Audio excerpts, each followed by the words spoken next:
மக்களே காலையில சமம் ஆயிடுச்சு. என்னன்னு பார்த்தீங்கன்னா ஃபிஷ்ஷுக்கு ஃபுல் போடுவோம். ஃபிஷ் ஃபுட்டு டோட்டலாகவே காலி ஆயிடுச்சு. ஹலோ மக்களே, வெல்கம் டு மொட்டை மணி ஃபார்ம். இப்போ நம்ம எங்கே போகிறோம்னா ஃபிஷ் ஃபுட்டு டோட்டலாக காலி ஆயிடுச்சு. அதை வாங்க தான் நம்ம கடைக்கு போயிட்டுருக்கோம். ஃபுட் வாங்கும்போது எல்லாரும் பண்ணுற ஒரு முக்கியமான விஷயம், காமனாக பண்ணுற ஒரு மிஸ்டேக் என்னன்னா, சீப்பாக கிடைக்குதுன்னு எதையும் எடுக்கக்கூடாது. Protein nutrient level minimum 35 to 40% இருக்கணும். நீங்கள் வாங்குற ஃபுட்டோட சைஸ் சின்னதாக இருந்தால் இன்னும் பெட்டர். நான் தேடி போன பிராண்ட் என்னன்னா ராயல் ஃபிஷ் ஃபுட்டு. ஆனால் அங்கே அது இல்லை. ஃபைனலாக ஒரு நல்ல பிராண்ட் சூஸ் பண்ணிட்டேன். சூஸ் பண்ண பிராண்ட் என்னன்னா டாயூவோட high nutrient food for all aquarium fish. இதில் பெரியட்ஸ் மீடியம் சைஸாகவும் ஆரஞ்சு கலரில் இருந்தது. நான் யூஸ் பண்ண ஃபுட் என்னன்னா டாயூ டிஸ்கவரியோட ஆர்டிமே இன்ஃபியூசன் ஃபிளாங்ஸ் தான் நான் யூஸ் பண்ணேன். அது நல்லாவே ரிசல்ட் கொடுத்தது.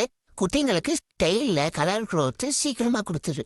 இப்போ அந்த ஃபுட்டு காலி ஆனதுனால தான் நான் ஃபுட்டு வாங்க கடைக்கு போனேன். இனிமே ஸ்டாக் செக் பண்ணுறது ரொம்ப ரொம்ப முக்கியம். அப்புறம் நீ யூஸ் பண்ணுற பிராண்ட் என்னன்னு கமெண்ட்ல சொல்லுங்க.